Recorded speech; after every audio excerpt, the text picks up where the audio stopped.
Ենոքավան գյուղ Հայաստանի Տավուշի մարզի Իջևանի տարածաշրջանում, մարզկենտրոն Իջևանից մոտ 14 կիլոմետր հյուսիս-արևմուտք, Սառնաջուր գետի ափին, Գետահովիտ գյուղից 4 կիլոմետր արևմուտք։ Գյուղից դեպի մոտակա կիրճ և Աղստև գետի հովիտ բացվում է հրաշալի տեսարան։ Լաստիվեր տանող ճանապարհը անցնում է Ենոքավան գյուղական համայնքով։ Նախկինում Ենոքավանն ունեցել է Քրդևան և Շիրազ անունները։ Ի պատիվ 1920 թվականի Մայիսյան ապստամբության ակտիվ մասնակից և այդ պատճառով Հայաստանի առաջին հանրապետության կառավարության կողմից գնդակահարված տեղացի Ենոք Մկրտումյանի 1931 թվականին գյուղը անվանակոչվել է նրա անունով։ Ենոքավանի բնակչության թվականակի մասին 1831 թվականի տվյալները բացակայում են, ինչը հավանաբար նշանակում է, որ բնակավայրը հիմնադրվել է ավելի ուշ 1831-ից 1873 թվականների ժամանակահատվածում։ Գյուղը հիմնել են շրջակա բնակավայրերից, առաջին հերթին Սևքարից տեղափոխվածները։ Գյուղի բնակչության թվականակի մասին առաջին հստակ տեղեկատվությանը հանդիպում ենք 1873 թվականին։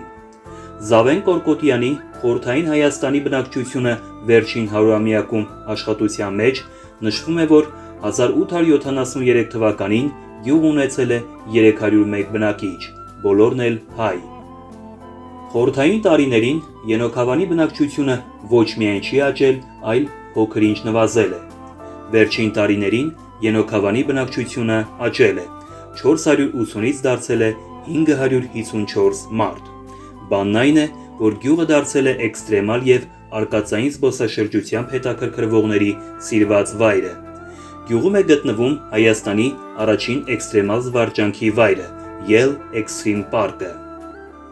Ենոքավանը մինչև Հայաստանի առաջին հանրապետությունը 1918 թվականը Ելիզավետպոլի նահանգի Ղազախ գավառի կազմում մաս է կազմել ցարական Ռոմանովների Ռուսաստանի։ Մինչև Հայաստանի առաջին հանրապետության կազմ մտնելը Ենոքավանը Ռուսաստանի կազմում է եղել որպես վրացական նահանգի մաս 1828-ից 1840 թվականներին, վրաց իմերեթական նահանգի մաս 1840-ից 1845 թվականներին, Թիֆլիսի նահանգի մաս 1845-ից 1868 թվականներին և Ելիզավետպոլի նահանգի մաս 1868-ից 1918 թվականներին։ Հայաստանի առաջին հանրապետության շրջանում ցարական Ռուսաստանի մեջ մտնող Ղազախի գավառը վեճի առարկա է եղել Հայաստանի և Ադրբեջանի միջև։ Այստեղ գրանցվել են հայ-թաթարական բախումներ։ Հայաստանի և Ադրբեջանի միջև պետական սահմանը այս հատվածում գծվել է համաձայն 1920 թվականի օգոստոսի 10-ի հայ-ռուսական համաձայնագրի։ 1920 թվականի օգոստոսին Հայաստանը դեռ անկախ էր, մինչդեռ Ադրբեջանը ապրիլին խորհրդայնացվել էր և ենթարկվում էր Մոսկվային։ 1920 թվականի աշնանը թուրք քեմալականները և ռուս բոլշևիկները հարձակում սկսեցին Հայաստանի վրա արևմուտքից և արևելքից։ Ռուսական 11-րդ կարմիր բանակը դեպի անկախ Հայաստան արշավեց հիմնական երկու ուղղությամբ՝ Արցախից, որը 1920 թվականի մայիսին խորհրդայնացվել էր, և Ղազախի հատվածից։ Խորհրդային տարիներին Ենոքավանը եղել է Իջևանի շրջանի կազմում։ Բնակչությունը զբաղվում է անասնապահությամբ, ծխախոտագործությամբ, բանջարաբուծությամբ և հացահատիկի մշակությամբ։ Ենոքավանի մեջ է մտնում մ.թ.ա. երկրորդից առաջին հազարամյակի Աստղի Բլուր դամբարանադաշտը։ Շրջակայքում են Սուրբ Սարգիս, Սուրբ Հովհաննես, Սուրբ Օկոնախաչ եկեղեցիներն ու Սուրբ Աստվածածին և Սուրբ Սարգիս մատուռները։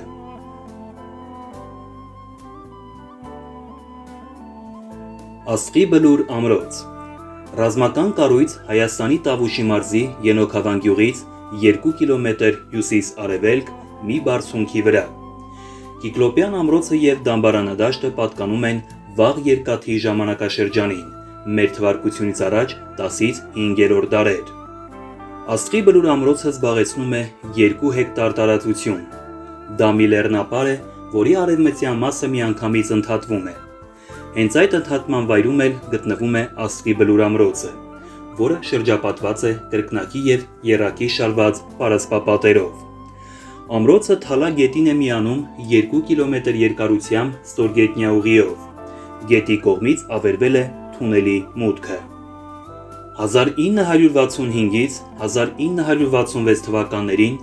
Հայկական խորհրդային սոցիալիստական հանրապետության Գիտությունների ակադեմիայի հնագիտության և ազգագրության ինստիտուտի ավագիտաշխատող Ստեփան Եսայանի կատարած պեղումների ժամանակ հայտնաբերվեց ամրոցի տաճարը։ Այստեղ էլ ի հայտ եկավ Անդրկովկասում և ողջ Մերձավոր Արևելքում միակ ամենահետաքրքիր տաճարի կավե մանրակերտը։ Մեր թվարկությունից առաջ 9-ից 8-րդ և 6-ից 5-րդ դարերի դամբարանադաշտի պեղումների ժամանակ հայտնաբերվեցին բրոնզե գոտիներ, երկաթե զենքեր, դանակներ, բազմաթիվ կավեամաններ, կենցաղային մի շարք իրեր։ Հազվագյուտը համարվում է բրոնզե կոփված թիթեղից պատրաստված ամբողջական գոտին, որը անվնաս է մնացել։ Արտաքինից փորագրված են որսի տեսարանները։ Եզրերը զարդանախշված են ներսից որոշակի շարքով, պատկերված են ձիավոր նետաձիգներ, կառք և եղջերու։ Եզակի են ամրոցում գտնված տաճարի երկհարկանի կավե մոդելը և կավե կոճաձև զոհանոթները, բրոնզե գոտին, որը զարդարված է կենդանիների, հեծյալների, մարտակառքերի և աստվածների պատկերներով։ Պատկերները կրկնվում են, միայն արևի և պտղաբերության հետ կապված արարողական ծիսական բնույթ։ Ամբողջ տեսարանը շրջափակված է վազող զսպանակի կրկնակի զարդագծով, որը ընդգծում է երկնակամարում արևի շարժման անընդհատությունը։ Այդ հազվագյուտ գոտին և ուրիշ առարկաներ հանձնվել են Հայաստանի պատմության թանգարանին։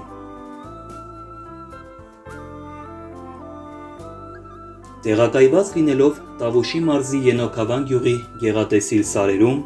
Yale Extreme Park-ը անկրկնելի դրախտ է նրանց համար, ով ցանկանում է համատեղել ադրենալինն ու բնական միջավայրը։ Այն գրեթե հավասար հեռավորության վրա է գտնվում Երևանից և Թբիլիսիից, ինչը հնարավորություն է տալիս ներգրավելու ամբողջ տարածաշրջանում բնակվողներին, մասնավորապես արկածների և բնության սիրահարներին։ Ներառելով շուրջ 10 էքստրեմալ սպորտաձև, Yale Extreme Park-ը համարվում է տարածաշրջանի եզակի և բացառիկ զվարճանքների համալիրը։ Այստեղ կարող են այցելել բոլորը, քանի որ բացարձակապես չի պահանջվում պրոֆեսիոնալիզմի անհրաժեշտություն, լեռնագնացության տեխնիկայի տիրապետում կամ էլ հատուկ ֆիզիկական պատրաստվածություն։ Yale Extreme Park-ը սկսել է գործել 2015 թվականի հուլիս ամսին, երբ իրականացվել է առաջին թռիչքը զիփլայնով։ Այդ ժամանակ այստեղ կար միայն 3 զիփլայն։ Հաջորդ տարիների ընթացքում, սակայն, զվարճանքների շրջանակն աստիճանաբար ընդլայնվեց, և էքստրեմալ միջոցառումները համալրվեցին նորերով։ Այժմ այստեղ կարելի է նաև թռչել պարապլանով և հեծանի վարել լեռներում, ձիավարել, զբաղվել զորբինգով, ինչպես նաև հորիզոնական կամ ուղղահայաց լեռնագնացությամբ։ 2016 թվականի ապրիլից այստեղ գործում է Rob Park, որտեղ կարելի է զբաղվել այնպիսի սպորտային տարրերով, ինչպիսիք են պարանով մագլցումը, խոչընդոտների շղթայի հաղթահարումը։ Պարկում կարող եք նաև փորձել ձեր ուժերը փեյնթբոլում կամ միանալ օֆ-ռոուդ տուրին։